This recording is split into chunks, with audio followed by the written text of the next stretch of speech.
नमस्कार दोस्तों, राम राम।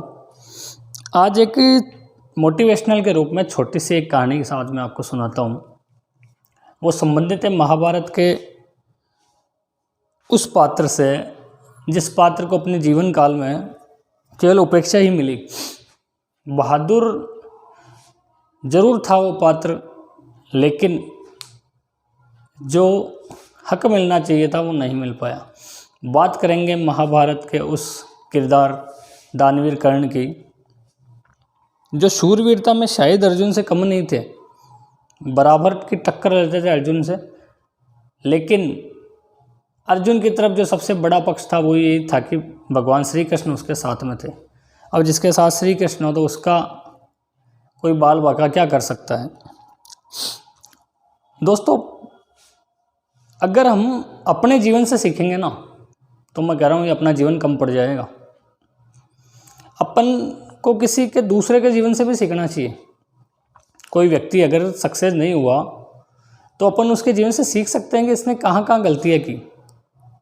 जैसी एक आध गलतियाँ खुद दानवीर कर्ण भी करते हैं, तो उनके जीवन से भी अपन सीखेंगे कि कौन कौन सी ऐसी गलतियाँ हैं जो अब शायद अब अपने को आगे नहीं करनी चाहिए। पहला, नारी का कभी अपमान नहीं करना चाहिए भाई साहब।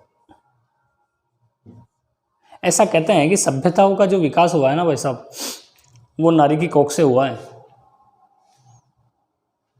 अगर कि समाज को चलना है, एक इतिहासकार एक विद्वान लिखते हैं, वो कहते हैं कि अगर किसी देश की विकास को देखना है, किसी देश के देखना है कि कितना सक्सेस कर पा रहा है, तो वहाँ की महिलाओं की स्थिति देख लो आप, कि वहाँ की महिलाओं को कितनी आज़ादी है, कितना उनका कंट्रीब्यूशन हो रहा है देश के अंदर।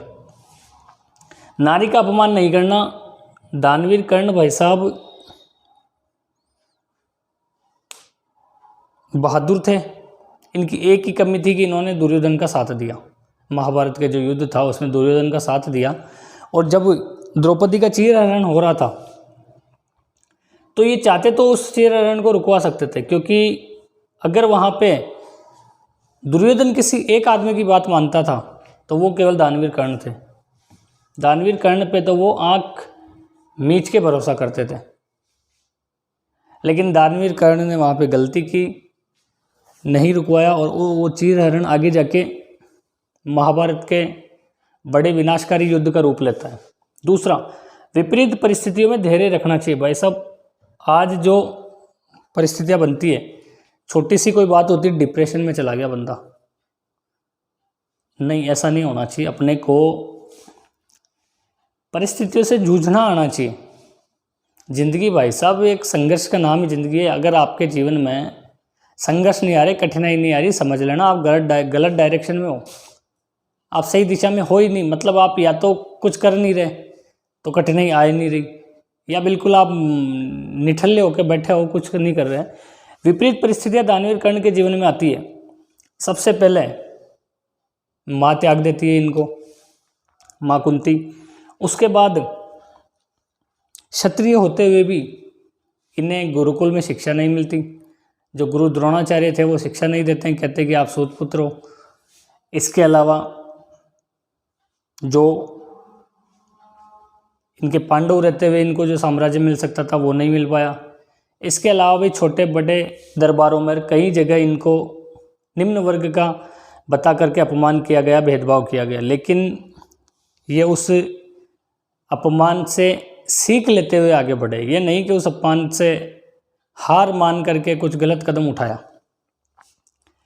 तीसरा, इनके जीवन से ये शिक्षा मिलती है दोस्तों, मित्रता को निभाना सीखो। दोस्तों, आज के टाइम में क्या है कि मित्र तो कोई भी बना सकता है। 1, 2, 5, 20, 50, 100 मित्र बना लो, लेकिन मेन काम मित्र बनाना नहीं है, मित्रता को निभाना है। अगर आपने मित्रता नहीं निभाई तो कोई मतलब नहीं है मित्र बनाने का। मित्रता निभाना सीखो। अगला, मित्रता निभाने से क्या मतलब हो गया, दानवीर कर्ण को पता था दुर्योधन कैसा है, और ये भी पता था कि इसका साथ दूंगा तो कन्फर्म युद्ध में हारेंगे, जो हारेंगे बाद में मौत से भी मौत और मिलेगी उसके युद्ध के अंदर। लेकिन इन्होंने जो एक बहुत अच्छी लाइन कही वो ये थी कि भाई साहब मित्रता कर ली तो कर ली, अब मित्र के गुण अवगुण नहीं देखे जाते। अब मित्र जहाँ खड़ा रहेगा वहाँ मैं खड़ा रहूँगा, चाहे वो गलत हो चाहे सही हो, चाहे उसने कुछ भी किया हो, मैं उसका साथ दूंगा। पता था दानवीर कर्ण को कि जो दुर्योधन है वो अत्याचारी है, अधर्मी है, गलत रास्ते पे जा रहा है, लेकिन अब दोस्ती कर ली तो अब निभानी पड़ेगी आपको, उसका साथ दीजिए अब आपके दोस्त का अभाव। चौथी जो इनके जीवन से सीख मिलती है वो दानवीर कर्ण, दानवीर बनो।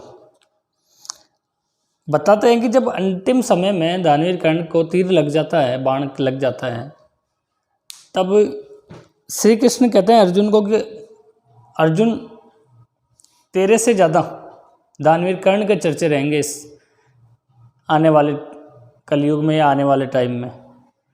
तो अर्जुन कहते हैं कि मैंने दानवीर कर्ण को मारा है, मैं इससे ज़्यादा शक्तिशाली हूँ, फिर चर्चे इसके क्यों होंगे।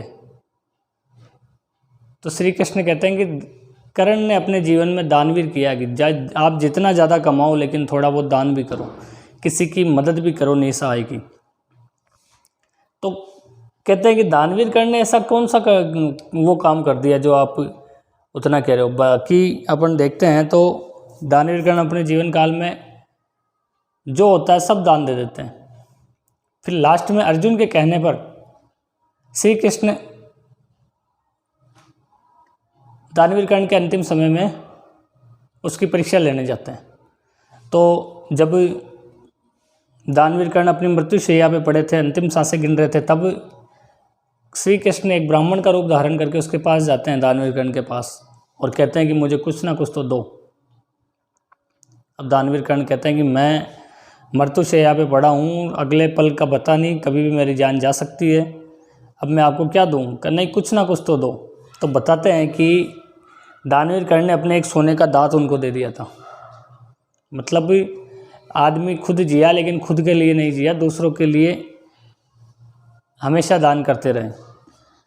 तो ये कुछ बातें थी दोस्तों दानवीर कर्ण के जीवन से हमें सीखनी चाहिए, जो हो सकता है आगे भविष्य में अपने भी काम आए, क्योंकि कुछ अपन इतना नहीं सीख पाएंगे जो अपनी ज़िंदगी से सीखेंगे। नहीं वो मेरे साथ घटना हो गई उससे मैं सीखता हूँ, नहीं, आप दूसरे की घटना से भी सीखिए कि अपने को वैसा काम नहीं करना जितना उसने किया है। और इस दानवीर कर्ण की पूरी कहानी का सारांश मैं आपको अगर 2 शब्दों में कहूँ तो वो ये है कि आपके पास 2 दोस्त ऐसे होने चाहिए। पहला दोस्त तो वो जो बिना लड़े आपकी जीत सुनिश्चित कर दे, जो आपकी तरफ से लड़ेगा नहीं लेकिन आपकी जीत सुनिश्चित करेगा, वो दोस्त श्री कृष्ण जैसे लड़ेंगे नहीं लेकिन अर्जुन की जीत सुनिश्चित कर दी। और दूसरा वो दोस्त चाहे आंधी तूफान कुछ भी आ जाए, आप सही हो या गलत हो, आप अधर्मी हो या धर्मी हो, आप अत्याचारी हो या कुछ भी हो, लेकिन वो दोस्त आपके लास्ट टाइम तक आपके साथ खड़ा रहे। ये 2 दोस्त आप अपने जीवन में ज़रूर बनाना। तो ये आपको कहानी कैसी लगी मुझे कमेंट्स बॉक्स में ज़रूर बताना दोस्तों। और ये जो जीवन से शिक्षाएं मिली है ये आप ज़रूर ग्रहण करें। धन्यवाद। जय हिंद, जय भारत।